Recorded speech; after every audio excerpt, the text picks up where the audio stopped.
From beginning to the end, there's no place for argument.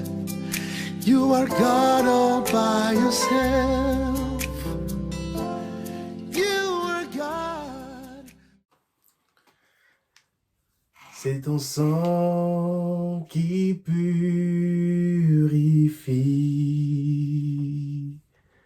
C'est ton sang qui donne la vie. C'est ton sang qui a coulé. Oui, ton sang précieux m'a racheté. Je suis plus blanc que la neige,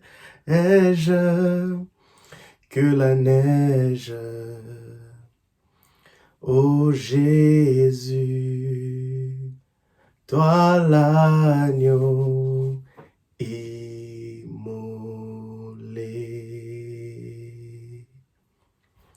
Ô Jésus, toi l'agneau immolé. Ô Jésus, toi le nom qui est au-dessus de tous les noms. Ô Jésus, toi celui dont les foules s'empressent pour t'écouter, se sont empressés pour t'écouter, pour voir être gai, pour voir les miracles et pour être eux-mêmes aussi guéris. C'est son sang qui a coulé à la croix de Golgotha il y a 2000 ans passés. Et à cause de l'œuvre de la croix, nous sommes justifiés, nous sommes rachetés, nous sommes bénis, nous sommes guéris, nous sommes délivrés, nous sommes transformés et nous sommes de la famille de Dieu. Dans l'ancienne alliance, nous étions des serviteurs. Dans cette nouvelle alliance, nous faisons partie de la famille de Dieu. Et Christ siège à la droite du Père, intercédant en notre faveur. Nous bénissons le Seigneur pour ce soir, encore une fois de plus. Je suis persévérant pour et votre frère, votre ami, votre bien-aimé. Et ce soir encore, nous allons encore continuer notre série nous sommes en train de faire cette étude biblique sur quelques chapitres dans le livre de Luc. Et aujourd'hui, nous sommes dans le livre de Luc, chapitre 8, qui va du premier verset jusqu'au verset 55. 55 versets merveilleux qui cachent et ont des révélations merveilleuses. Nous décrivons, nous montrons la puissance de l'homme, de Jésus. Cet homme merveilleux qui est notre modèle, notre ami, notre Seigneur, notre Sauveur, notre Rédempteur, notre joie, notre espérance pour notre futur. Alors nous allons lire, comme je l'ai l'habitude, je lis dans le livre, dans la version Semeur. Et nous serons bénis. Alors nous allons commencer à partir du verset 1 jusqu'au verset 3, qui nous parle de la première histoire de ceux-là qui accompagnaient Jésus. Alors je lis au nom de Jésus. La Bible dit: quelque temps après, Jésus se rendit dans les villes et les villages pour y proclamer et annoncer la bonne nouvelle du royaume. Verset 2, il était accompagné des 12 et de quelques femmes qui l'avaient délivré d'esprits mauvais et guéri de diverses maladies. Marie, appelée Marie de Magdala, dont il avait chassé 7 démons. Jeanne, la femme de Chuza, administrateur d'Hérode, Suzanne et plusieurs autres. Elles assistaient Jésus et ses disciples de leur bien. Passage merveilleux, juste dans l'entrée de jeu de ce passage, de ce livre de Luc au chapitre 8. La Bible dit clairement que Jésus se rendait dans les villes et les villages pour y proclamer et annoncer la bonne nouvelle du royaume de Dieu. Jésus était en train d'accomplir sa mission. Il faisait ce qu'il connaissait de mieux. Faire le travail de son Père, prêcher la bonne nouvelle, annoncer l'évangile, guérir les malades, changer les vies des gens. Et ici, au chapitre 8, le verset 1 nous dit que non, il proclamait et annonçait la bonne nouvelle de ville en ville. Et c'est comme ça même qu'il a demandé, même la fois, quand il montait au ciel, il dit: allez, faites des nations de mes disciples. Il nous demande de prêcher l'évangile, il nous demande de faire comme lui faisait. Puisque puisque nous sommes des personnes qui désirent ressembler à Christ, nous devons faire les choses comme Christ. Prêcher l'évangile, aller de villes en villes, dans notre environnement, là où nous travaillons, dans nos familles, à l'université, là où dans des places éducationnelles. Parler de Christ au travers de notre personnalité, parler de Christ sur les réseaux sociaux, parler de Christ à nos amis, parler de Christ même dans des lieux ruraux, même dans des milieux où les personnes ont tendance à douter de la présence de Dieu, douter de la puissance et de la personnalité de qui est Dieu. De ne pas hésiter parce que la Bible dit que bénis soient les pieds de ceux-là qui annoncent la bonne nouvelle. Il y a une récompense en prêchant l'évangile, il y a une récompense en annonçant la bonne nouvelle, en gagnant des âmes pour Christ. Et la deuxième chose dans ce premier passage, de verset 1 jusqu'au verset 3, on parle des personnes qui accompagnaient Jésus. On parle des 12 disciples et de quelques femmes qui avaient délivré, que Christ avait délivré d'esprits mauvais. Jésus était entouré des personnes dont il avait impacté. On ne peut que s'entourer des personnes qui, dans ces personnes-là, ont vu les bénéfices du fait que nous sommes des machines de bénédiction, du fait que nous avons été des machines de bénédiction vis-à-vis d'eux. Et ces personnes qui entouraient Jésus, on parle de ces femmes, Marie, on parle de Jeanne, on parle de la femme, on parle de Jeanne, on parle de Suzanne et de plusieurs autres. Toutes ces personnes avaient été impactées par Jésus. Ils avaient été bénis d'une manière ou d'une autre. Et ils ont décidé de le suivre. Ils ont décidé d'être aussi une bénédiction pour Jésus. Et la Bible dit, elles assistaient Jésus et ses disciples de leur bien. En fait, si nous faisons du bien, si nous sommes une machine de bénédiction, Jésus était Jésus était une machine de bénédiction pour ces personnes. Il les a transformés, il les a changés. On parle ici qu'il a délivré Marie de Magdala dont il avait chassé 7 démons. Il a rendu libres ces personnes-là qui étaient captives sous des oppressions ténébreuses et démoniaques. Et une fois que ces personnes ont été délivrées, guéries, elles ont décidé de servir Christ. Elles ont décidé de le suivre. Elles ont décidé de se donner tout entière pour suivre, pour soutenir l'œuvre de Christ, pour soutenir ce que Christ et ses disciples étaient en train de faire. Que fais-tu une fois que Dieu te bénit? Est-ce que tu rentres dans la vie là? Est-ce que tu fais les choses encore comme tu avais l'habitude de le faire? On parle ici que ces personnes, une fois qu'elles étaient changées, transformées, elles ont décidé d'assister Christ. Elles ont décidé de se donner encore plus. Si elle avait l'habitude de ne pas le faire avant, maintenant, elle décide de le faire puisque la personne qui les a guéris, à cause de la personne qui les a guéris, il est important pour nous de servir Christ. Et on parle ici même on parle de Jeanne, la femme de Chusa, administrateur de Rome. C'est une personne qui fait partie d'une classe politique. Donc, ça veut dire que même si je suis dans une classe sociale élevée, même si je suis dans une classe sociale politique, cela ne m'empêche pas que je puisse servir Dieu. Cela ne m'empêche pas que je puisse faire partie de ceux-là qui sèment dans l'amour, qui sèment dans l'œuvre du Seigneur, de ceux-là qui servent le Seigneur à l'église, dans différents paramètres ou environnements, que ce soit politique ou social ou éducationnel, d'être capable de servir Christ, être dentiste et servir Christ, être capable de servir Christ, être un businessman ou une businesswoman, être capable de servir Christ, peu importe les titres que nous avons, les titres sociaux que nous pouvons obtenir, nous sommes appelés à servir Christ. Nous sommes appelés à nous impliquer dans l'œuvre du Seigneur Jésus. Et ça, c'est la première chose que nous pouvons voir du verset 1 jusqu'au verset 3. Ces femmes sont impliquées. Elles ne regardent pas leur titre. Jeanne était la femme de Chusa, administrateur de Rhodes. Elle pouvait se dire que non, ce n'est pas de mon niveau, ce n'est pas important que je le fasse, mais elle décide de laisser ses titres. Elle ne regarde pas son titre.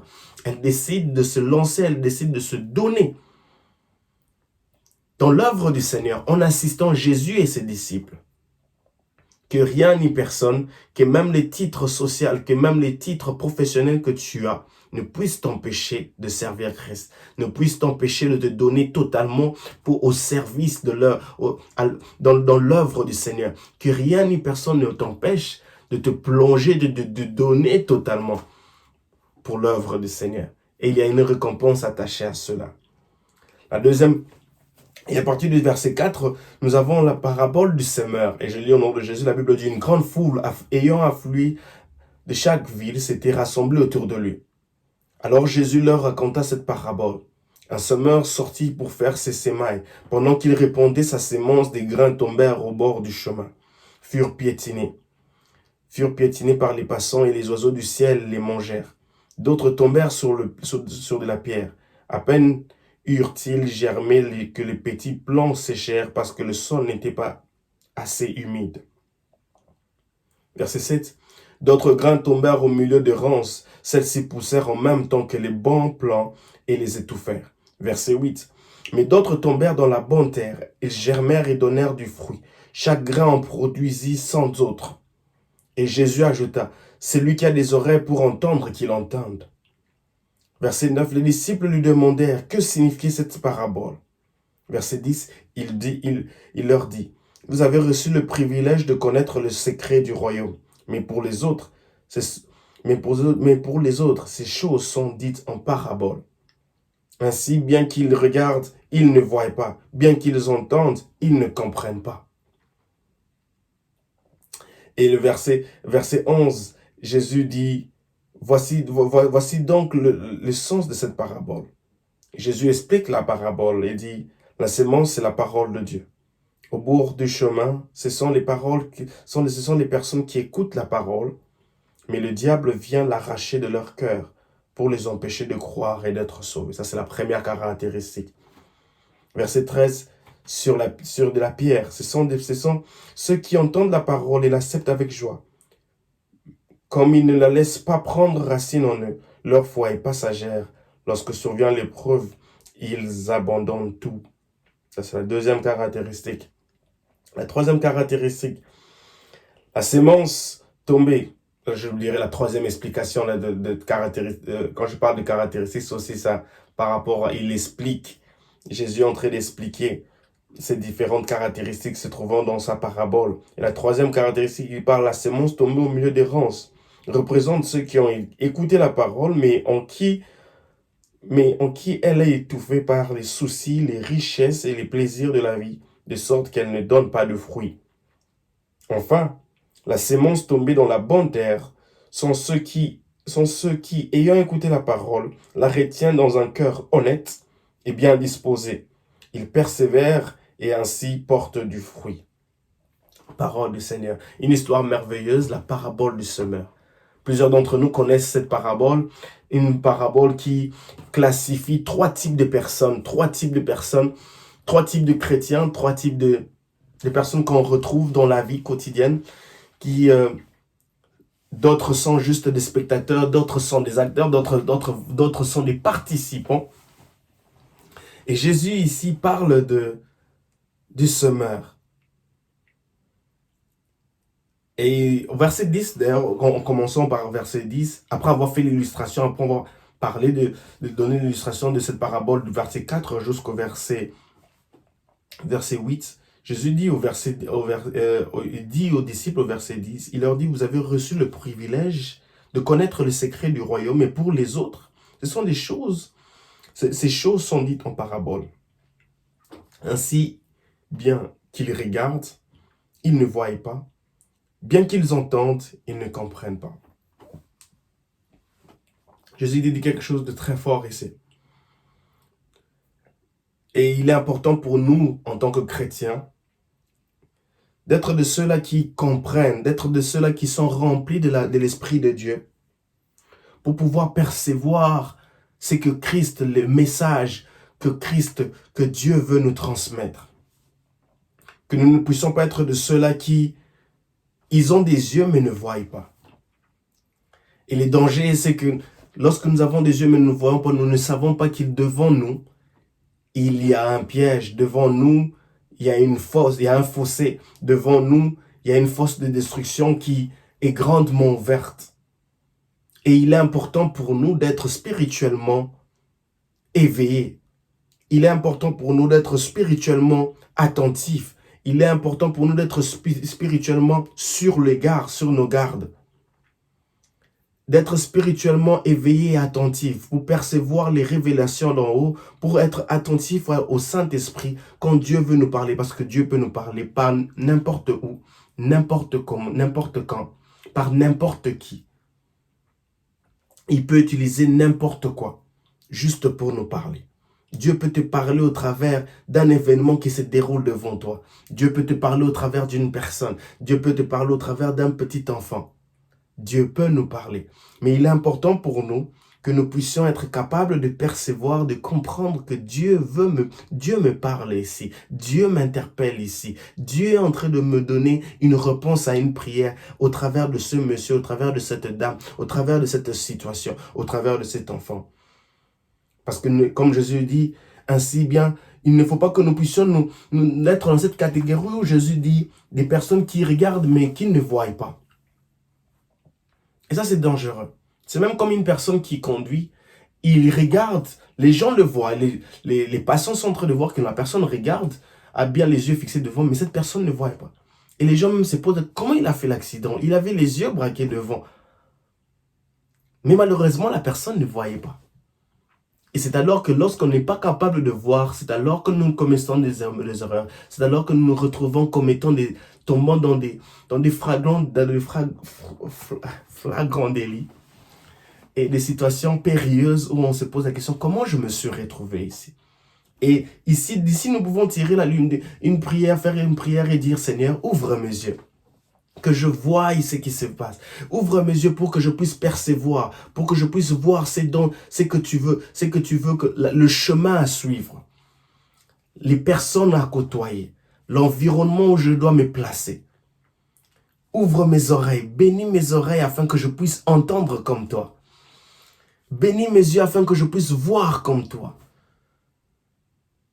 Bénis ma bouche afin que je puisse parler comme toi. Et c'est là important. Et c'est ce que Christ est en train de nous dire ici. Et il dit ici, vous avez reçu le privilège de connaître les secrets du royaume. C'est un privilège pour nous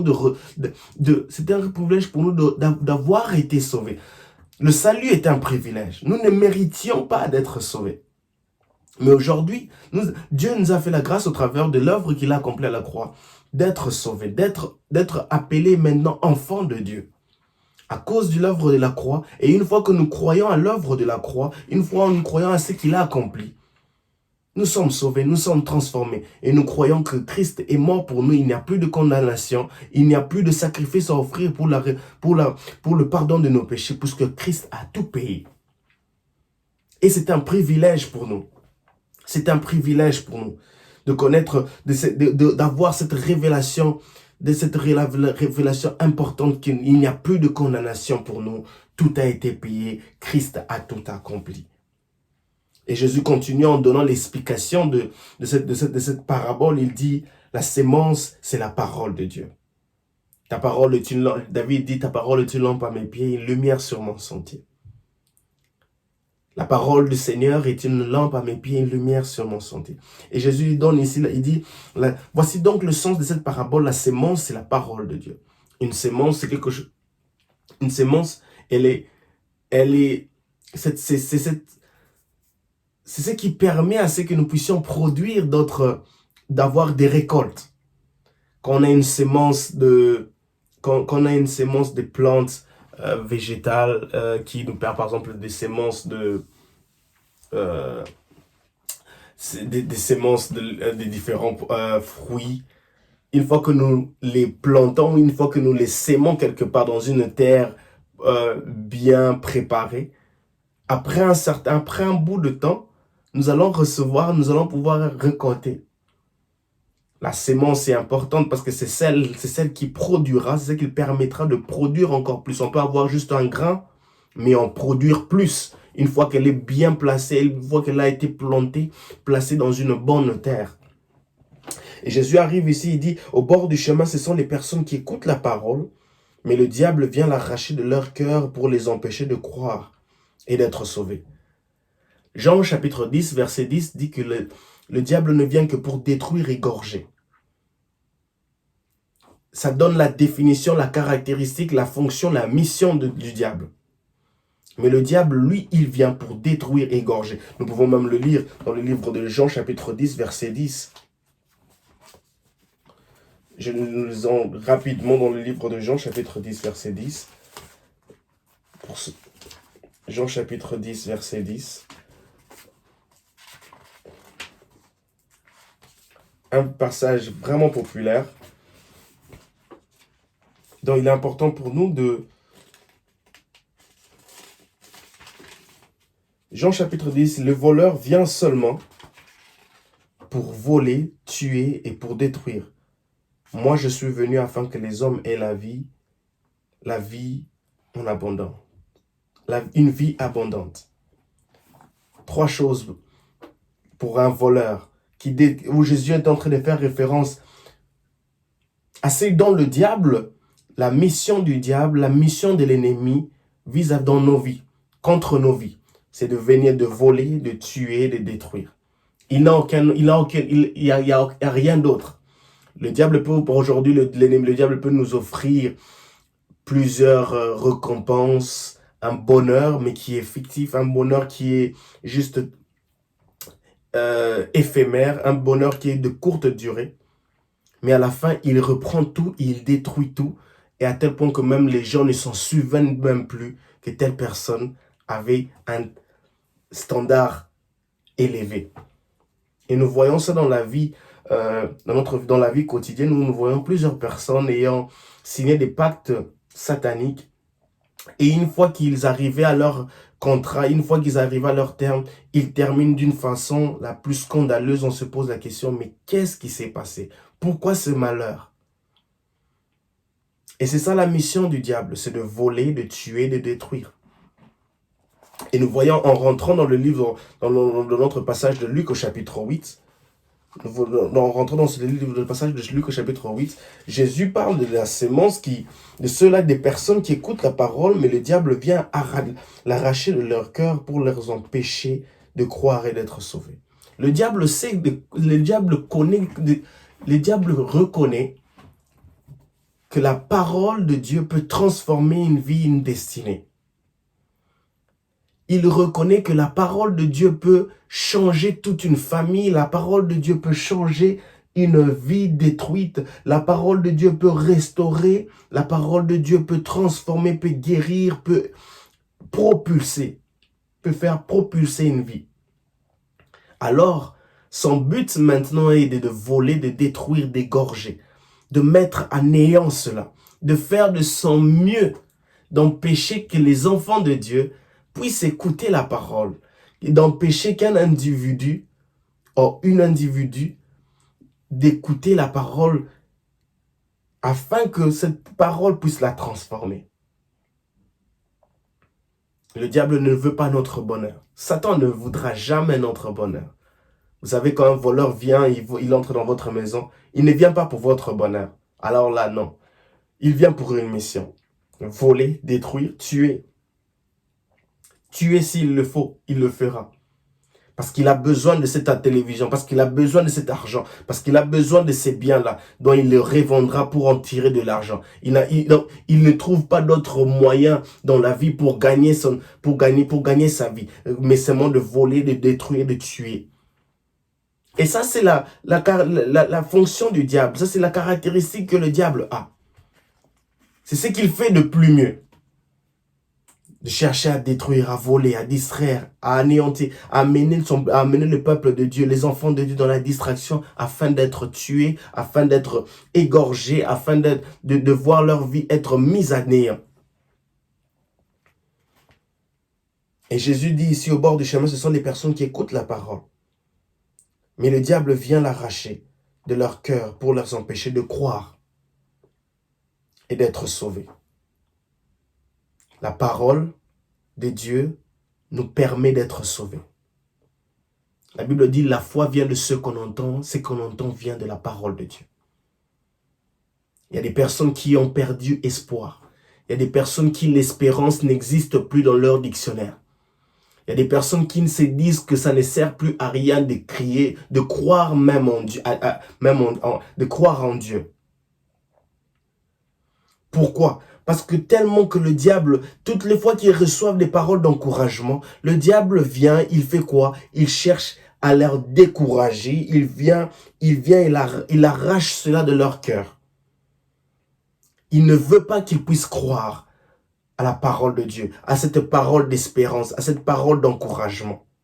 Ils ne veulent surtout pas croire. Il ne veut surtout pas que ces personnes puissent croire. Parce qu'une fois que tu crois, une fois que tu crois à une parole, une fois que cette parole prend vie en toi, elle te permet d'être sauvé. Elle te fait sortir du gouffre. Elle te fait sortir d'une fosse de destruction. Elle te fait sortir d'un emprisonnement. Elle te fait sortir de l'emprise de l'ennemi.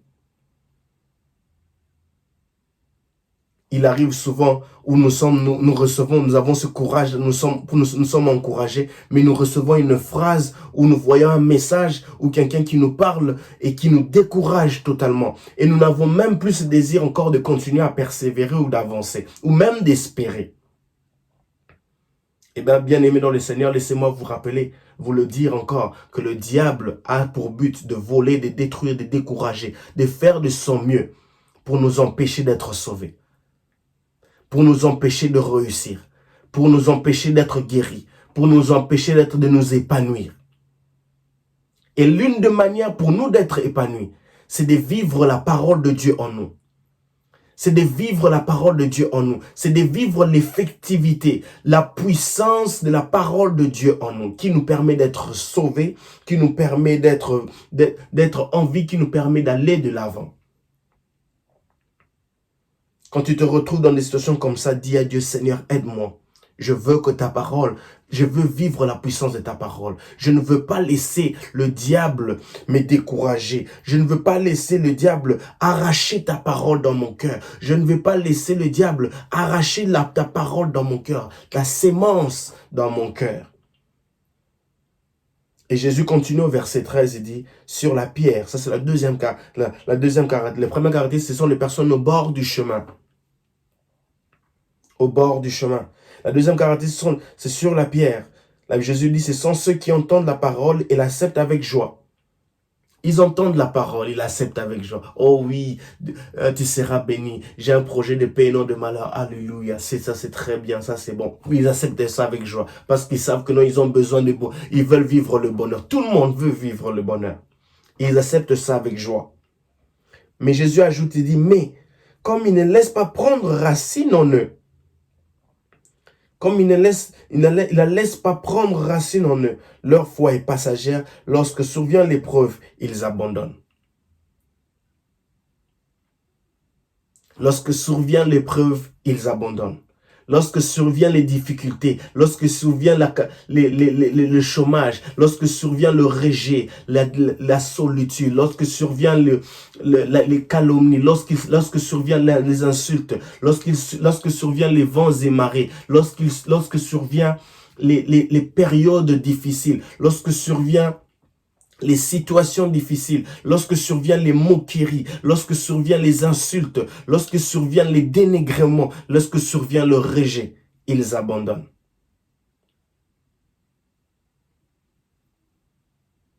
Lorsque surviennent ces choses, ils abandonnent. Mais pourtant, ce sont des personnes qui ont reçu la parole avec joie. Mais malheureusement, ils n'ont pas laissé cette parole prendre des racines en eux. Il est important pour nous de recevoir, c'est bien de recevoir la parole de Dieu, mais il est important pour nous de laisser cette parole créer, prendre des racines en nous. Il est important pour nous d'être enracinés, de laisser la parole de Dieu prendre des racines en nous. Puisque vous savez, un arbre qui a suffisamment de racines, il est difficile pour cet arbre d'être détruit, d'être anéanti. Vous pouvez même couper ses tranches, mais d'une manière ou d'une autre, elle régénérera. Pourquoi? Parce que ses racines sont tellement... Elle est tellement enracinée. Ses racines se sont tellement répandues de tous côtés qu'il est difficile de se débarrasser de cet arbre. Et Jésus est en train de nous dire ici qu'il est important pour nous d'avoir la parole de Dieu enracinée, d'avoir la parole de Dieu enracinée dans nos cœurs, d'avoir la parole de Dieu enracinée dans nos pensées, d'avoir la parole de Dieu enracinée dans notre âme, dans nos âmes. Et cela nous permettra de pouvoir tenir bon quand les vents et marées viendront, quand les vents et marées s'élèveront contre nous, quand les difficultés frapperont à notre porte. Nous avons besoin d'être enracinés. Nous avons besoin que la parole de Dieu d'être enracinée en nous. Et ça, c'est important. Et notre prière doit être, Seigneur, aide-moi à voir ta parole enracinée en moi. David a dit, je serre ta parole dans mon cœur afin de ne pas pécher contre toi. David avait la parole de Dieu contre lui. Il la saisissait de tout son cœur. Il dit, je serre ta parole dans mon cœur afin de ne pas pécher contre toi. David était une personne qui avait la parole de Dieu enracinée en lui. Il est important pour nous d'avoir la parole de Dieu enracinée dans nos cœurs. Puisque si la parole de Dieu est en nous, nous saurons nous encourager, nous saurons répéter, déclarer des passages bibliques, des promesses de Dieu se trouvant dans la Bible. Et cela nous donnera la force, nous permettra de continuer à avancer. Toi qui me suis, fais de ton mieux, va même sur Internet, fais des recherches, prends les promesses de Dieu, les listes des promesses de Dieu, déclare ces paroles jour après jour, chaque jour que tu te lèves, déclare ces promesses, que ces promesses soient enracinées en toi. Une fois que ces promesses, une fois que ces paroles prophétiques, ces promesses les promesses de Dieu dans la Bible, une fois que tu le répètes chaque jour, elles prennent vie en toi. Peut-être tu ne pourras pas le voir physiquement, mais dans ton esprit, dans ton cœur, dans ton fort intérieur, il y a une transformation qui s'est faite et qui prend place. Et qui change ta vie, qui changera même la vie de ceux-là qui t'entourent. Puisqu'il y a une nouvelle déclaration, puisqu'il y a un nouveau langage quotidien, des déclarations, des promesses de Dieu dans la Bible, qui prend place dans ta langue, dans ta bouche, dans tes pensées. Et cela change ton environnement, et cela change ta destinée, et cela change ton futur. Jésus ajoute encore, verset 14, la sémence tombée au milieu des ronces représente ceux qui ont écouté la parole, mais qui en elle a été étouffé par les soucis, les richesses, les plaisirs de la vie, de sorte qu'elle ne donne pas de fruits. Je me souviens dans le livre de Luc au chapitre 6, dans le livre de Luc au chapitre 6, où Jésus nous parle de ceux-là du bonheur et du malheur. Il dit malheur à ceux-là qui se confient aux richesses, qui trouvent leur consolation aux richesses de ce monde.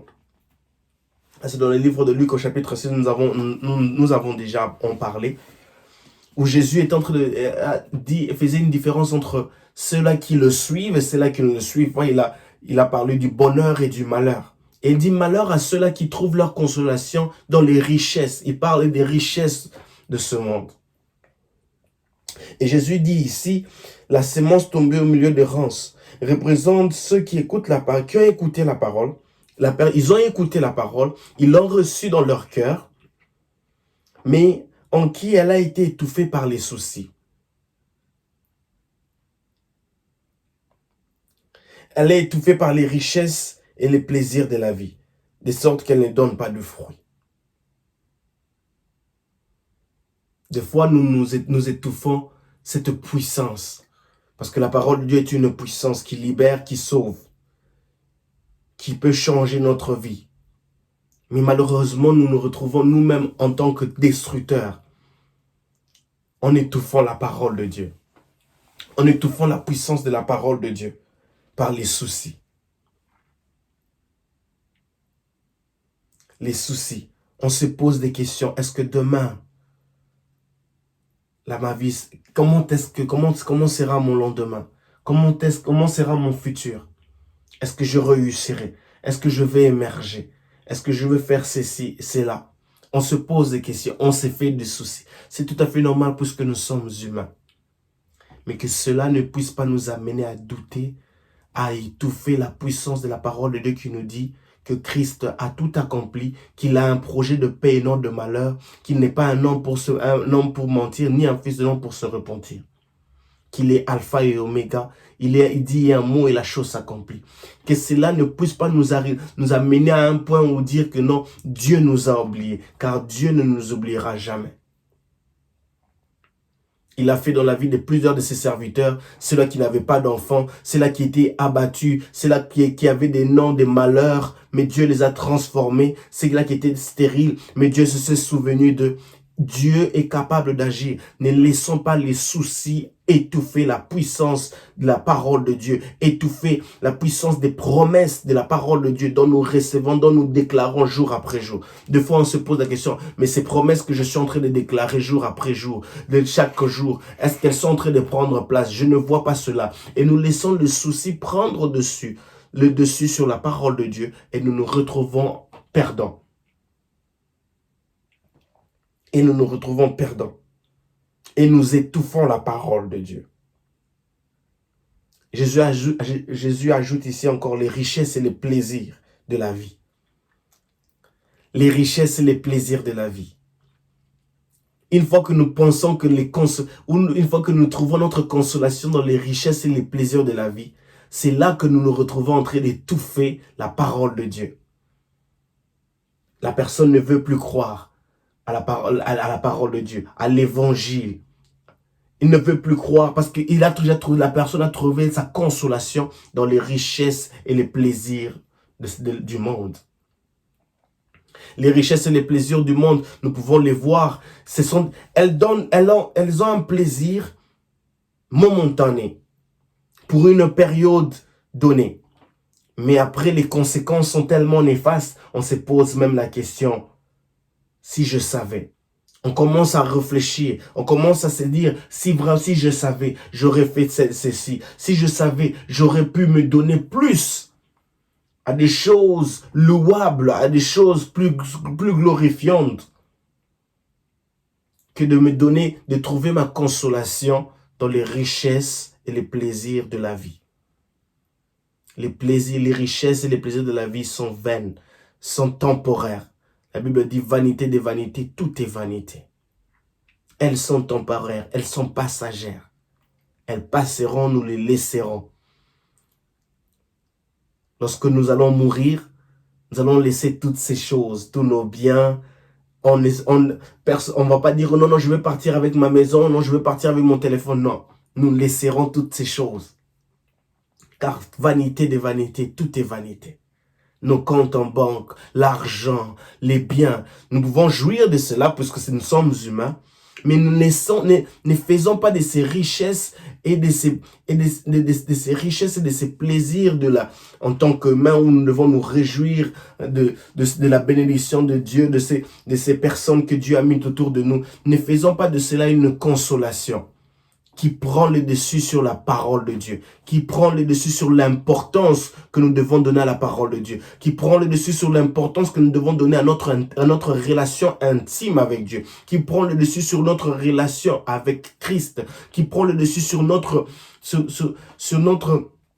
passion, sur notre dédication pour l'œuvre de Dieu, pour servir Dieu, pour prêcher l'évangile, pour adorer le Seigneur, pour offrir à notre Dieu une louange et notre adoration quotidienne et répétée, constante. Que les richesses et les plaisirs du monde, de la vie, ne puissent pas prendre le dessus sur ça. Que les richesses et les plaisirs de la vie ne puissent pas t'empêcher de louer Dieu. Que les richesses et les plaisirs de la vie ne puissent pas t'empêcher de nourrir ta foi, de nourrir ton fort intérieur au travers de la parole de Dieu, au travers des enseignements, au travers de la méditation, au travers de la méditation de la Bible, de la parole de Dieu. Dieu a dit à Josué que ce livre de la loi ne s'éloigne pas de ta bouche, médite le jour et nuit.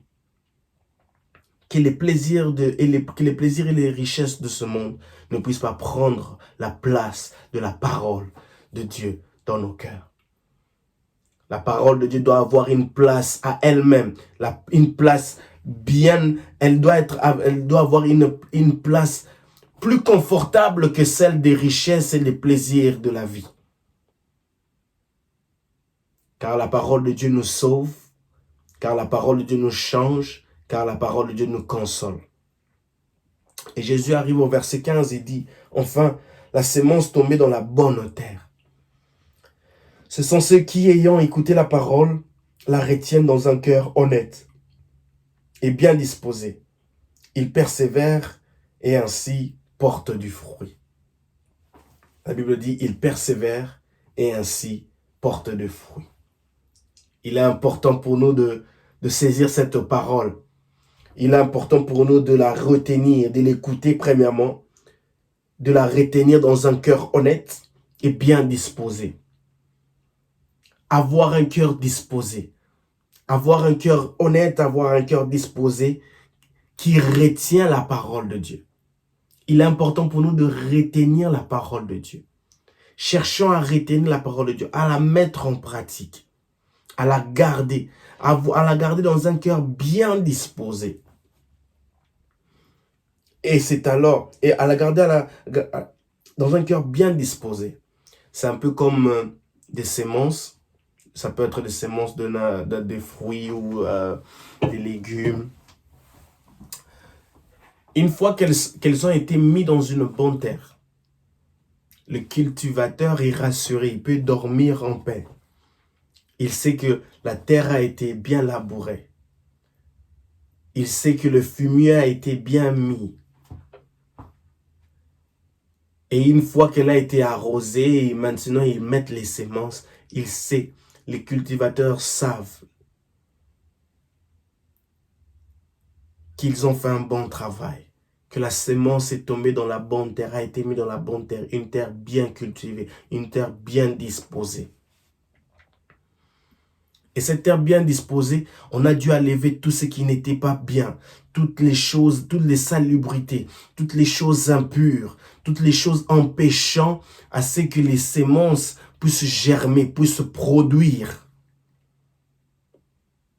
Une terre qui veut recevoir une sémence ne peut pas avoir des saletés, ne peut pas avoir des emballages, ne peut pas avoir du papier, ne peut pas avoir certaines choses, parce que cela empêchera ce que la sémence puisse produire des fruits, puisse se produire, puisse germer.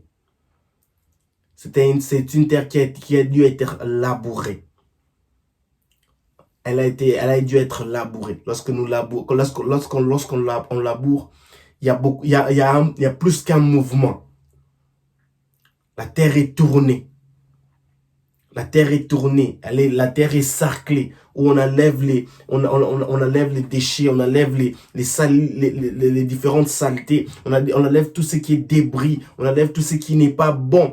Tout ce qui n'est facilitera pas la germination. Tout ce qui ne facilitera pas la sémence de pouvoir produire des fruits, de pouvoir germer. Et cette terre-là est appelée une terre disposée, bien disposée. Et Jésus fait référence à cela. Et Jésus veut nous montrer que nous devons avoir un cœur disposé, un cœur prêt, un cœur qui a déjà été, où on a labouré cela. Un cœur qui a été labouré, un cœur qui a été bien arrosé, un cœur qui a été sarclé, un cœur qui, dont toutes les salubrités et tous les débris ont été mis de côté, ont été détruits, ont été mis de côté, afin que la sémence, lorsque la parole de Dieu tombera, sera mise dans cette terre, qu'elle puisse produire des fruits. Pas seulement des fruits simples, mais des fruits dignes de louange, où les gens verront et diront que non, ça, c'est un fruit merveilleux. Elle a été plantée dans une bonne terre. C'est pour cela que le fruit, c'est pour cela que les résultats sont merveilleux. C'est pour cela que les fruits sont fructueux. C'est pour cela que la récolte est fructueuse. C'est pour cela que la qualité du produit est juste merveilleux, impeccable, magnifique. Et Jésus ajoute, il persévère et ainsi porte du fruit. Persévérer veut dire aller à l'encontre des vents et marées. Ce n'est pas facile. Ça ne sera pas facile. Mais Jésus nous dit ici, il persévère et porte du fruit. Quand on vous dit que quelqu'un persévère, ça veut dire que la personne est en train de continuer d'aller, même s'il est en train de rencontrer des difficultés, même s'il est en train de rencontrer des vents et marées, même s'il est en train de rencontrer des obstacles, la personne continue d'avancer. La personne ne désespère pas. Dans le livre d'Hébreux, la Bible dit, nous ne sommes pas de ceux-là qui reculent en arrière pour se perdre, mais nous sommes de ceux-là qui persévèrent pour obtenir un résultat. De ceux-là qui persévèrent vers l'avant. Et il est important pour nous de ne pas être de ceux-là qui désespèrent, qui abandonnent nos chemins. Mais nous devons être de ceux-là qui persévèrent et qui portent et ainsi portent du fruit. Si tu veux porter du fruit, si tu veux vivre des résultats magnifiques, si tu veux vivre des résultats somptueux, fructueux, tu dois persévérer. Une fois que tu reçois cette parole, elle est mise dans ton cœur qui est un cœur honnête et disposé. Tu la retiens, tu la mets en pratique. La prochaine étape, c'est de persévérer. Croire que Dieu accomplira ses promesses. Croire que Dieu accomplira toutes les promesses qu'il a dites sur ta vie. Et tu dois persévérer. Avant de vivre l'accomplissement des promesses, nous devons effectuer le parcours.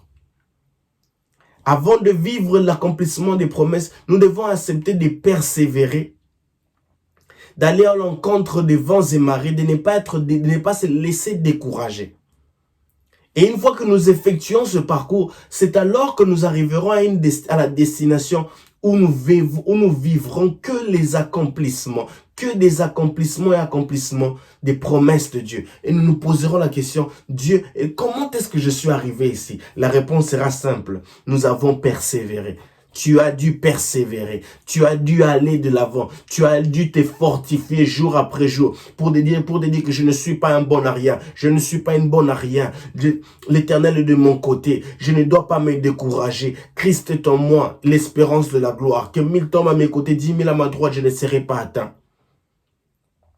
Tu as dû t'encourager au travers de la parole de Dieu, des promesses de Dieu, qu'on te dit que tu es la tête et non la queue.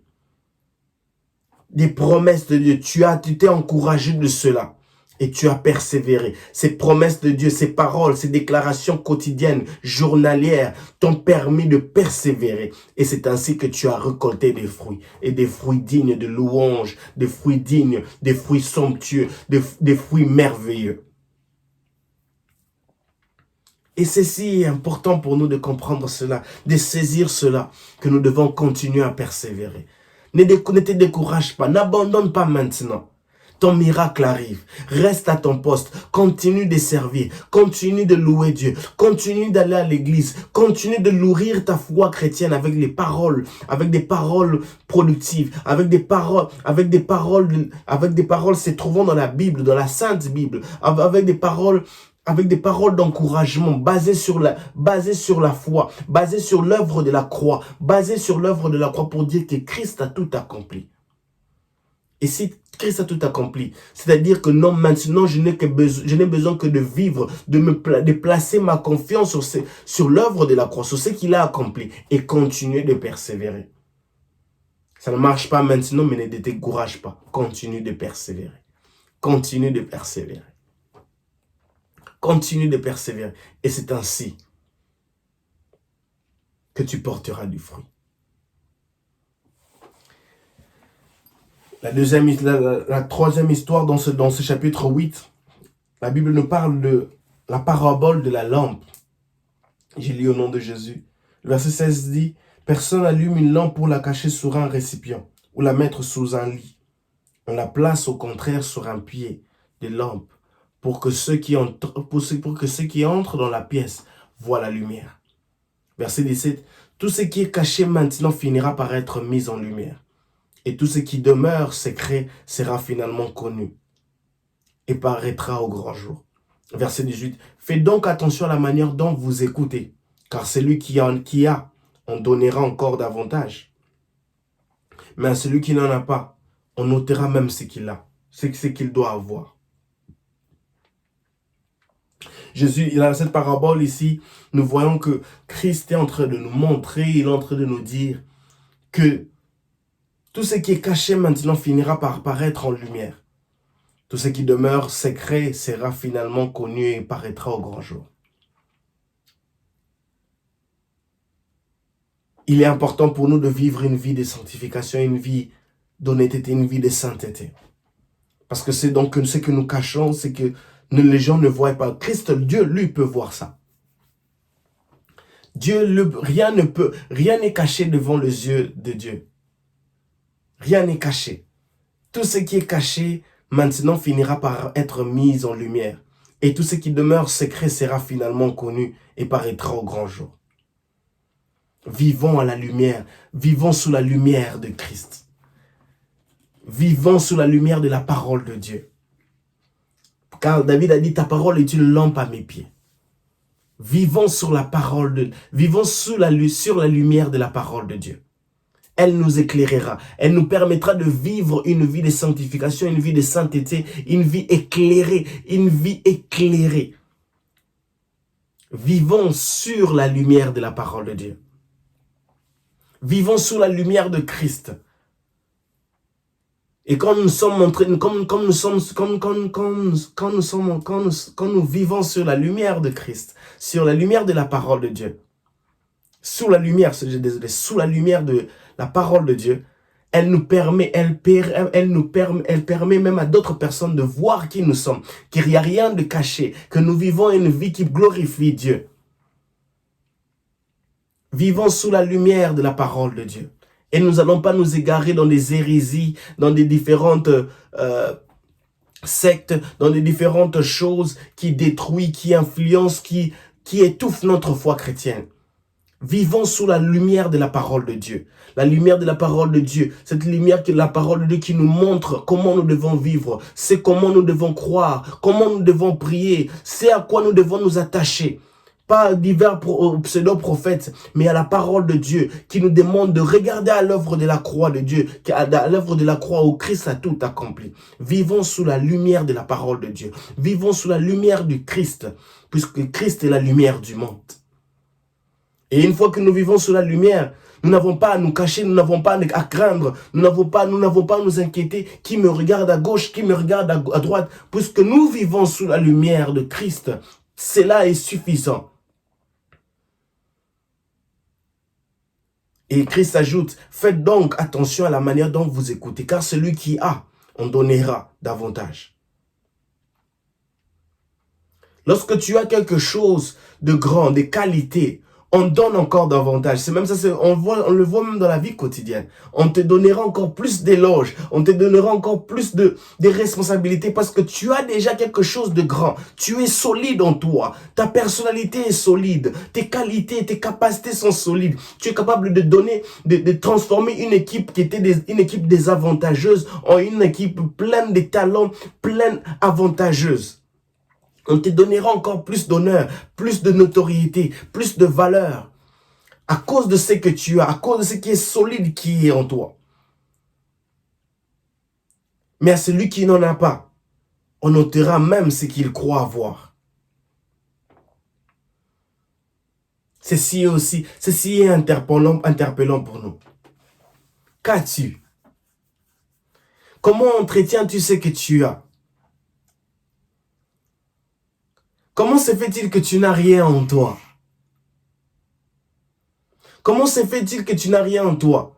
Et la plupart des gens, ils se disent qu'ils n'ont rien parce qu'ils ne croient même pas en ce que Christ a mis, en ce que Dieu a mis en eux. Et c'est comme ça qu'ils se retrouvent en train d'être emportés par celui-ci, par cela, à gauche et à droite. Et on prend même, et il y a d'autres personnes qui profitent même, ils arrivent même à devenir ces personnes où les gens profitent de leur qualité, de leur talent, dont eux-mêmes ils sous-estiment. Et les gens profitent de cela pour leur détruire. Et ils se retrouvent vides. Et ils se retrouvent sans valeur. Et ils se retrouvent anéanti. Et c'est si important pour nous, bien-aimés dans le Seigneur. Qu'as-tu en toi? Dieu a mis tellement de qualités en toi. Jésus a mis tellement de dons et de qualités en toi. Tu n'es pas un bon à rien. Tu n'es pas une bonne à rien. Tu as des talents cachés en toi. Tu as de la valeur. Ne te laisse pas intimider. Travaille les talents qui sont en toi, afin que tu ne puisses pas te retrouver dans une situation où tu te trouves que tu n'as rien. Et tu te retrouveras c'est alors que tu te retrouveras d'autres personnes profiter de ce dont même tu ne connais pas qui se trouve en toi.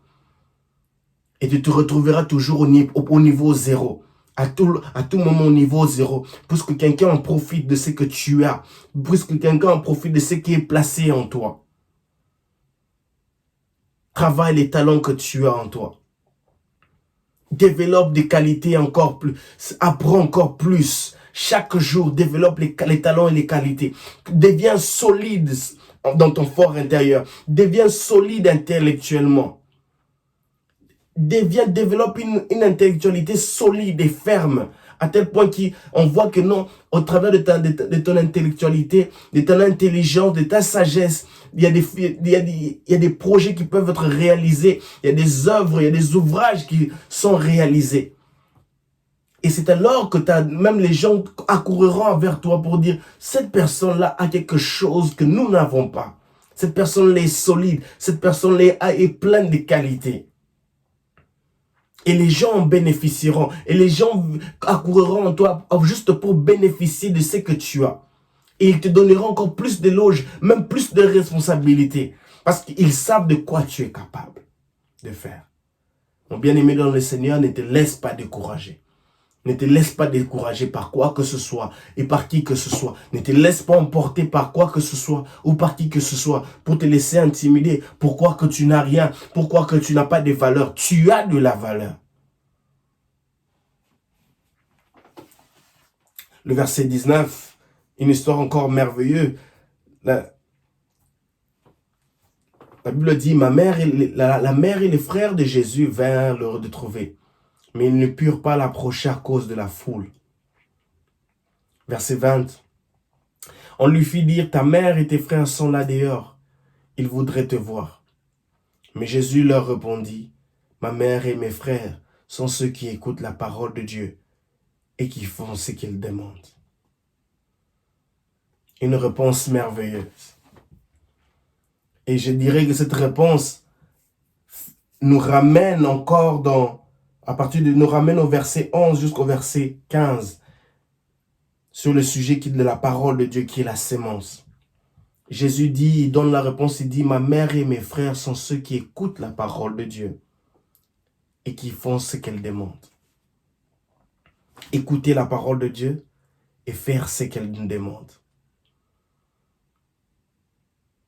Que Dieu nous aide à écouter la parole de Dieu. Écouter la parole de Dieu, nous encourager, remplir et nourrir notre cœur, notre âme, notre esprit de la parole de Dieu. Mais aussi de la mettre en pratique, de faire ce qu'elle nous demande.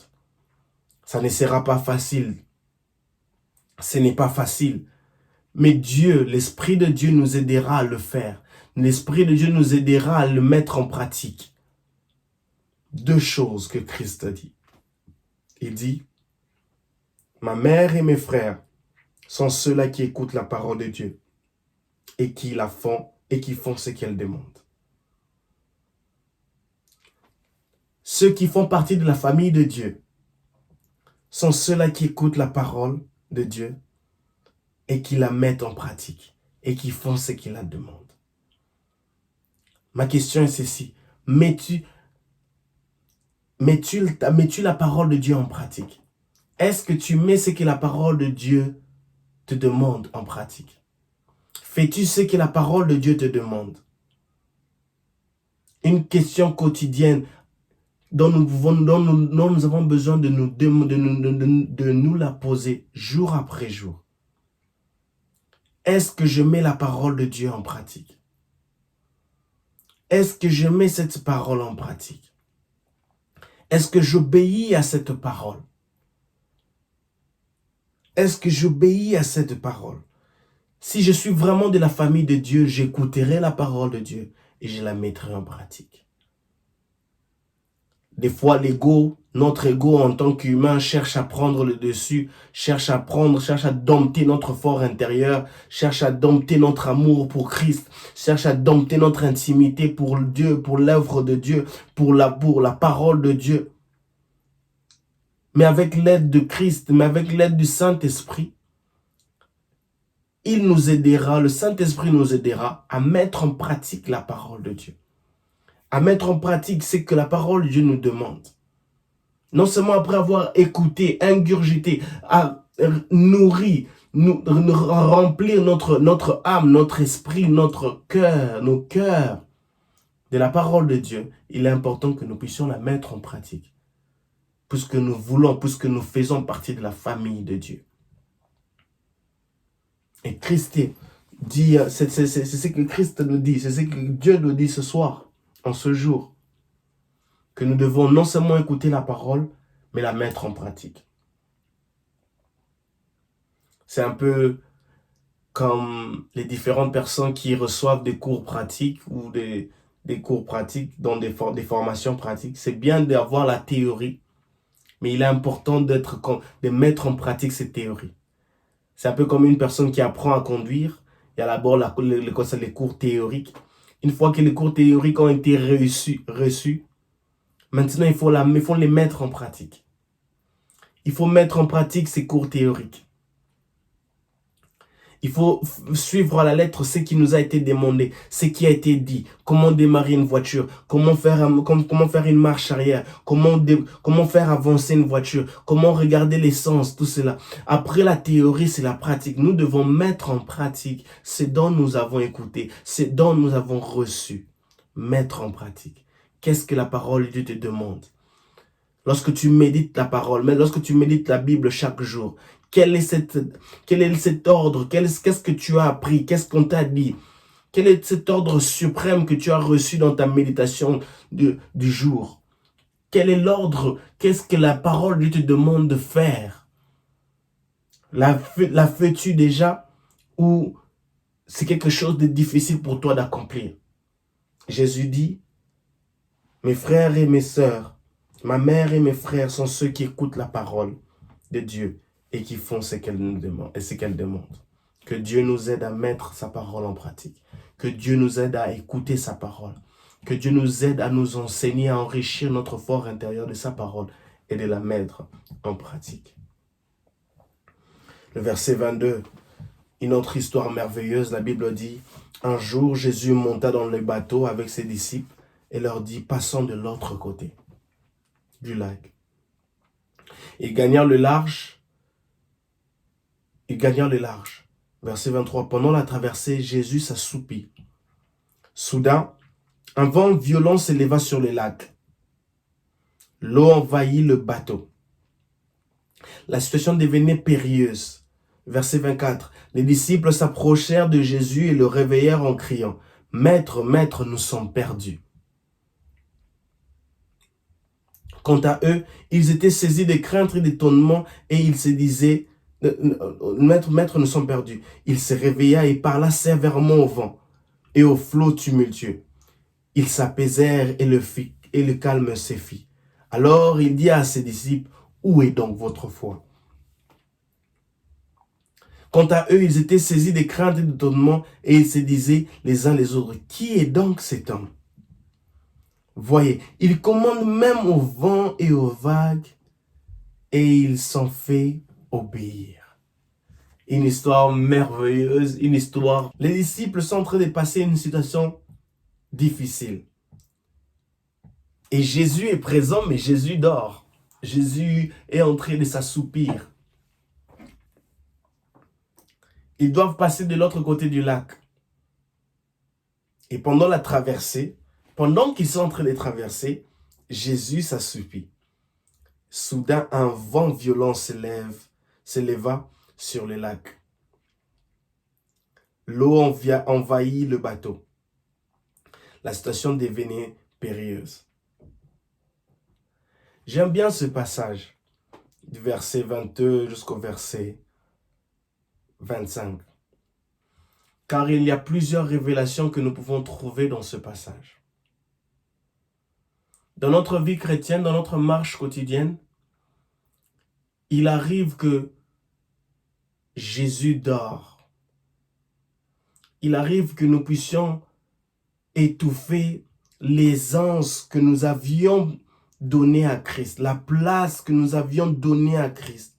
Il arrive que les choses de ce monde, les plaisirs et les richesses, les soucis ou les autres différentes choses de ce monde puissent étouffer l'aisance que nous avions donnée à Christ, que nous avions donnée à Christ dans sa place, dans sa seigneurie de notre cœur, à tel point que nous avons même fait endormir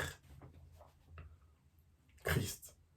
Nous avons fait même endormir cette atmosphère-là. C'est ce dont nous avons l'habitude de faire. Nous avons fait endormir, si je peux le dire, Jésus dans notre cœur. Où il n'a plus la place qu'il avait avant. Et le mal, c'est que une fois que nous arrivons à ce niveau-là, nous ne nous rendons pas encore compte, nous ne nous rendons pas encore compte que nous sommes sans Jésus. Ça semble bon, nous pensons que tout va bien, ça avance bien, tout va comme il se doit sur des roulettes, comme le disent les Français. Et soudainement, quand les vents et les tempêtes s'élèvent, c'est là et que la Bible dit un vent violent s'éleva sur le lac. Point. La Bible ajoute l'eau envahit le bateau. Point. La situation devenait périlleuse. 3 choses ici. Jésus dort. Jésus n'a plus sa place. Jésus n'est plus cette personne ou notre centre d'attraction, notre importance, notre attirance, notre conviction. Jésus n'est plus notre premier amour. Nous ne donnons plus d'intimité, nous ne donnons plus de valeur à notre intimité avec Christ. Et c'est alors, maintenant la difficulté, ce qui se passe, c'est que pendant cette traversée, pendant que nous sommes en train de faire ce voyage, puisque nous avons décidé d'en faire endormir Christ, il y a maintenant soudainement un vent violent qui s'élève. C'est la première chose qui vient. Un vent violent qui s'élève. Bien aimé dans le Seigneur, il est important de toujours nous rassurer que lorsqu'il y a des vents et marées qui s'élèvent, de toujours nous rassurer que nous avons Christ avec nous. Que nous sommes en accord, que notre intimité avec Christ est conforme, que notre intimité avec Christ est toujours la même. Que nous donnons toujours où nous nous rassurons que Christ est toujours Seigneur de tout et du tout, que Christ est notre centre d'attraction, que Christ est la personne la plus importante de notre cœur, où nous nous rassurons que notre intimité avec Christ est la même, à la même intensité. Elle grandit de jour au jour, du jour au lendemain. Elle ne régresse pas, mais elle ne fait que progresser. Et c'est alors que quand nous rencontrons des vents et des marées comme ça, nous savons que Christ est là, nous n'avons pas à craindre. Mais les disciples ici, ils rencontrent soudainement un vent violent qui s'élève sur le lac. Ça, c'est la première chose. La deuxième chose, l'eau envahit le bateau. Inondation. Le bateau se prépare à être enfoncé. Le bateau se prépare à disparaître. Puisqu'il y a inondation, les gens seront obligés de tomber, les gens seront obligés de nager, les gens seront obligés de se noyer et de mourir. L'eau envahit le bateau. La troisième chose, la Bible dit la situation devenait périlleuse. Des fois, nous arrivons à des situations périlleuses puisque nous avons laissé Jésus dormir. Puisque nous avons donné plus de valeur aux richesses de ce monde, à la vie de ce monde, au plaisir de ce monde. Nous avons trouvé notre consolation en cela et nous avons mis Jésus de côté. Et nous sommes surpris de voir des vents et marées frapper à gauche, à droite qui nous emportent comme comme nous ne pouvons pas le penser ou l'imaginer. Et le verset 24, c'est le réveil. Le verset 24, c'est le réveil. Le verset 24 est l'attitude que nous devons avoir. Et une attitude instantanée. De voir qu'il y a un ça ne va pas. Les yeux des disciples, ils se rendent compte maintenant que non, nous avons besoin de quelqu'un qui est plus fort. Le verset 24 dit, les disciples s'approchèrent de Jésus et le réveillèrent en criant, « Maître, Maître, nous sommes perdus. » Ils se rendent compte que cette situation est périlleuse. Ils ne sont pas capables de pouvoir surmonter cela. Ils ne sont pas capables de pouvoir surmonter cette situation, de pouvoir affronter cette situation. Bien-aimés dans le Seigneur, nous ne serons jamais capables d'affronter seuls et de vaincre, de remporter les victoires sur les vents et marées, sur les inondations, sur les situations périlleuses de notre vie. Nous ne serons pas capables de les remporter seuls. Nous avons besoin de Christ. Le vrai besoin de l'homme, le vrai besoin quotidien de l'homme, c'est Christ. Puisqu'avec Christ, nous sommes une grande armée. Puisqu'avec Christ, nous sommes une équipe victorieuse. Christ en nous l'espérance de la gloire. Celui qui est en moi est plus fort que celui qui est dans le monde. Si Dieu est pour nous, qui sera contre nous? Avec Christ, avec Dieu, nous ferons des exploits. Nous sommes une grande armée. Nous sommes une équipe victorieuse lorsque nous avons Jésus avec nous. C'est alors que les vents violents, nous vaincrons les vents violents. C'est alors que nous serons capables de surmonter même les inondations. C'est alors que nous serons capables d'empêcher à l'eau même d'envahir nos finances, d'envahir nos familles, d'envahir nos occupations, d'envahir nos destinées, d'envahir nos ménages, d'envahir nos emplois. Et c'est alors même aussi que nous serons aussi capables de surmonter les situations périlleuses. Les disciples réveillent Jésus. J'ai une parole pour toi ce soir. Réveille Jésus qui dort en toi. J'ai une parole pour toi ce soir. Réveille Jésus qui dort en toi. Si Jésus dormait dans ton cœur, si Jésus n'avait plus sa place en toi, si tu avais mis de côté Jésus, la parole que j'ai pour toi ce soir, réveille Jésus qui dort en toi. Tu ne pourras pas remporter, surmonter ces situations périlleuses seules. Elles t'emporteront, elles te détruiront, elles te ruineront. Elles feront de toi un homme sans valeur. Elles te noieront. Et tu te retrouveras au point zéro. Tu te retrouveras dans l'oubli. Mais avec Dieu, tout est capable. Avec Dieu, tu seras capable de remporter la victoire. Avec Dieu, tu seras capable de surmonter les situations périlleuses, de les remporter, de les vaincre, de les dominer. Il réveille Jésus et il dit, « Maître, Maître, nous sommes perdus. » Quand nous manquons Jésus, quand nous n'avons pas Jésus, nous sommes perdus.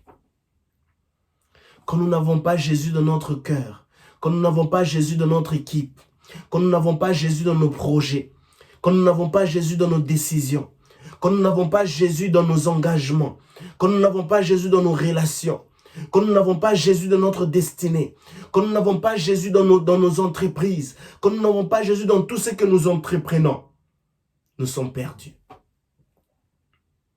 C'est si simple que ça. Les disciples réalisent eux-mêmes qu'ils sont perdus. Les disciples réalisent eux-mêmes qu'ils sont perdants.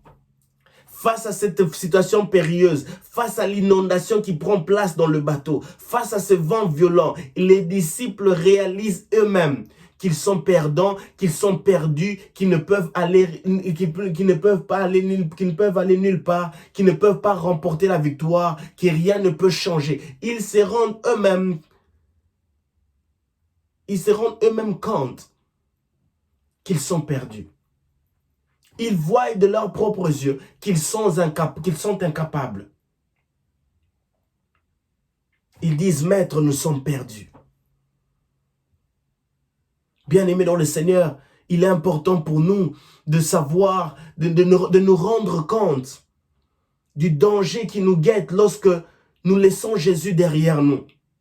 Il est important pour nous, bien-aimés, de savoir du danger qui nous guette lorsque nous n'avons pas Jésus avec nous dans notre équipe, lorsque nous n'avons pas Jésus avec nous dans nos décisions, lorsque nous n'avons pas Jésus dans notre carquois, lorsque nous n'avons pas Jésus avec nous de notre côté, à notre droite, lorsque nous n'avons pas Jésus. Il est important de se rendre compte du danger qui nous guette. Nous serons perdants et nous serons perdus. Non seulement que tu échoues, mais tu es aussi perdu. On t'oublie. On ne sait pas là où tu es. On ne sait pas là où il est. On ne sait pas là où il est maintenant. Il était une personne qui avait beaucoup d'argent, stable. Mais maintenant, on ne sait plus le retrouver. On ne sait plus le localiser. On ne sait plus le situer dans la classe sociale, dans le niveau social. On ne sait pas où il est. Il est perdu. Il est perdant et il est perdu. Mais gloire au Seigneur Jésus. Une fois, soyons des chrétiens qui ont cette attitude de se rendre compte, de faire une introspection quotidienne.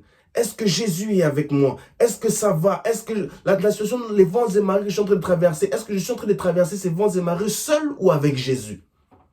Et une fois que tu te rends compte que Jésus n'est pas avec toi, réveille-toi, lève-toi, crie à lui, cherche-lui, réveille Jésus qui dort en toi. Et une fois que tu réveilleras Jésus, Jésus parlera sévèrement au vent et au flot tumultueux. Il parlera sévèrement à ces situations périlleuse. Il parlera sévèrement à ta santé. Il parlera sévèrement à ta maladie. Il parlera sévèrement à tes finances. Il parlera sévèrement à tes problèmes, à tes attaques. Il parlera sévèrement à tes ennemis. Il parlera sévèrement aux projets ténébreux, machiavéliques, aux projets maléfiques, aux projets démoniaques qui cherchent à te détruire, à te décourager, à affecter ta santé, à affecter tes études, à affecter ta destinée. Il parlera sévèrement. Mais il faut que tu puisses le réveiller. Il faut que tu puisses le réveiller. Réveille Jésus qui dort en toi, bien-aimé. Réveille Jésus qui dort en toi. Réveille Jésus qui dort en toi. Il faut que tu réveilles Jésus qui dort en toi. C'est alors que tu verras la gloire de Dieu. C'est alors que l'homme de Galilée, c'est alors que Jésus, fils de Dieu, parlera sévèrement à tes ennemis, parlera sévèrement à cette maladie, à ce chômage, à ces vents périlleux, à cette situation périlleuse qui prend place dans ta vie. Et c'est alors que tu verras les choses être changées. Jésus se lève, il parle sévèrement et les choses s'apaisent, le calme revient. Et il dit à ses disciples, où est donc votre foi? Où est donc votre foi? Vous qui avez laissé Christ s'endormir, où est donc votre foi? La foi est une ferme assurance des choses qu'on espère. La foi vient de ce qu'on entend et ce qu'on entend vient de la parole de Dieu. Et nous avons parlé de cela ici à partir du verset 11 jusqu'au verset 15. Qui es-tu? Quel type de sémence es-tu?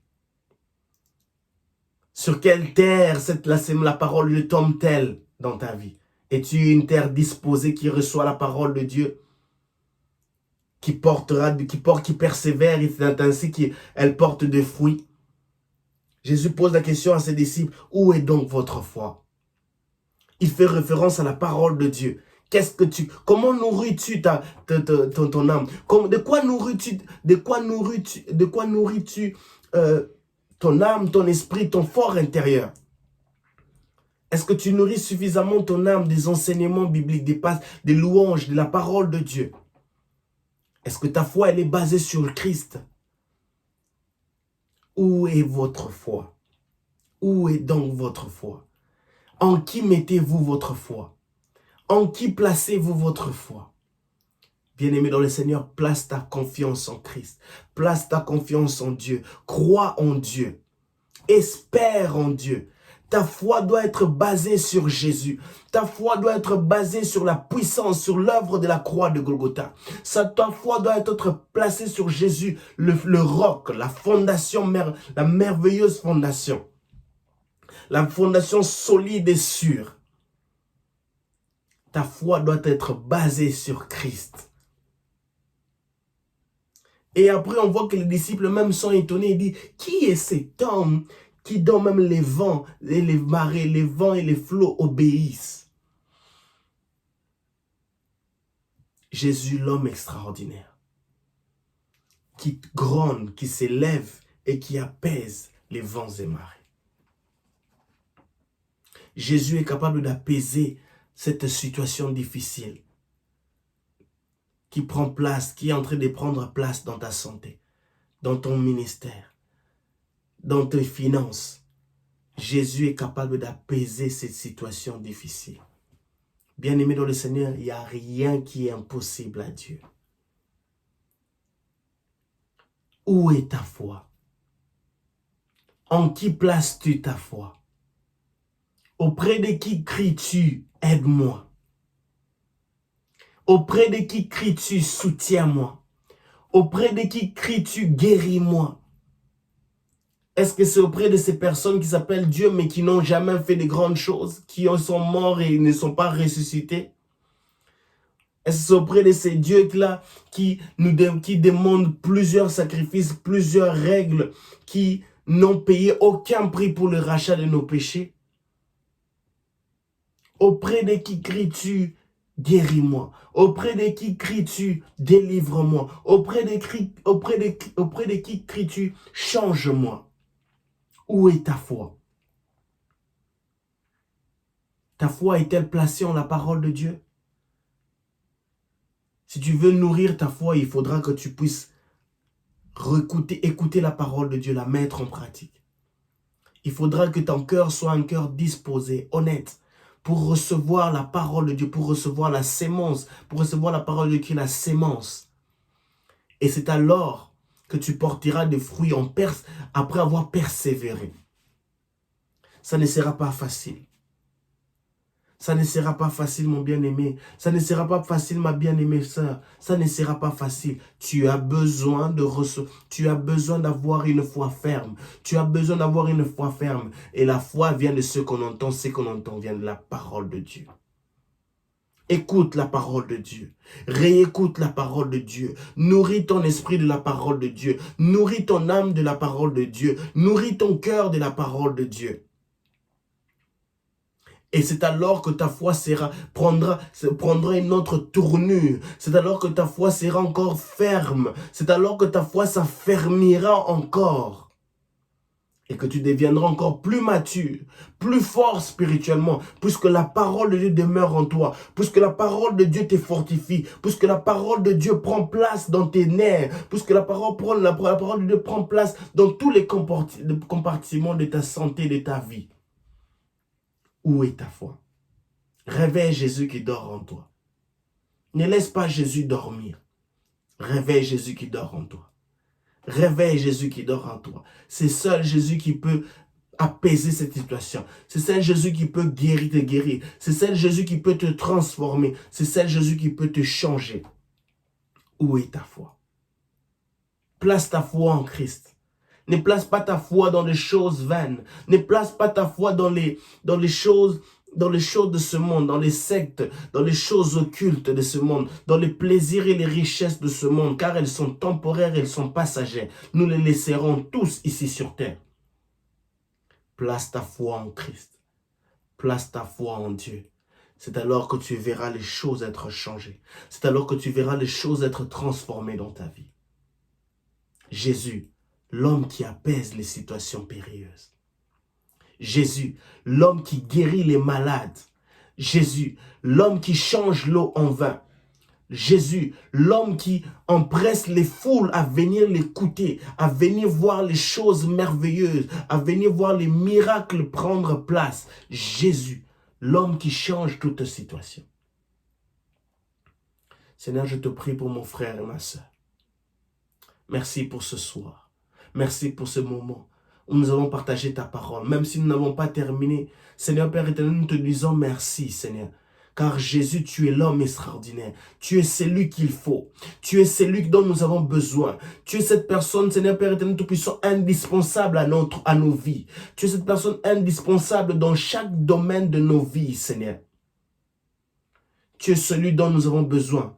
Tu es celui qui est capable, tu es la seule personne qui est capable, Seigneur, d'apaiser les situations périlleuses,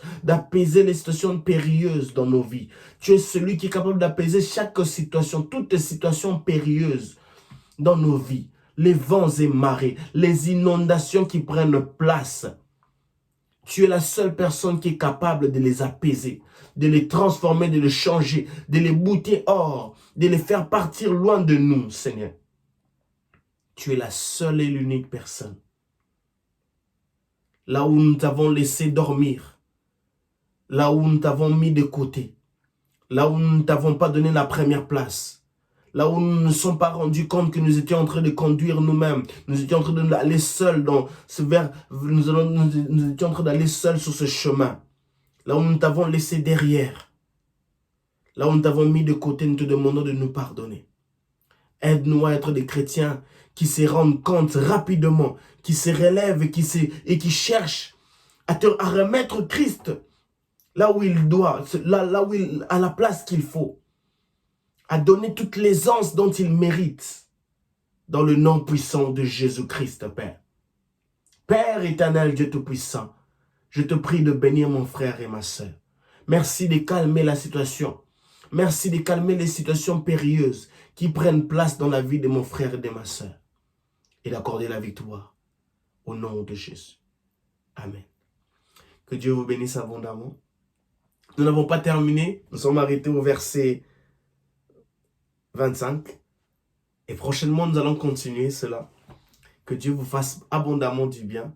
Quel plaisir, quelle joie pour nous de partager ces passages, de partager avec vous notre méditation biblique. Et c'est où nous faisons ces petites études bibliques pour partager ce dont nous avons, ce dont nous comprenons. Et que Dieu vous bénisse abondamment. Ta parole est une lampe à mes pieds, une lumière sur mon sentier. Que nous puissions vivre sous la lumière de la parole de Dieu. Que nous puissions dépendre de la lumière de la parole de Dieu. Que nous puissions respirer la parole de Dieu. Que nous puissions être dépendants de la parole, de la lumière de la parole de Dieu, qui nous guide à prendre les bonnes décisions, à se retrouver dans de bons environnements, à ouvrir des portes d'opportunités, à saisir les portes d'opportunités, à saisir les bonnes opportunités, je dirais. Et c'est alors que nous serons transformés. Que Dieu vous bénisse abondamment et restez connectés. À la prochaine. Seigneur, tu es assis sur ton trône de gloire. Reste et demeure, Seigneur, sur ce trône de gloire. Ce trône qui est élevé en majesté et en dignité. Ô Roi éternel, immortel et invisible. Ô Dieu seul, soit la gloire et l'honneur pour des siècles de siècles. La consolation de la veuve, la joie de l'orphelin.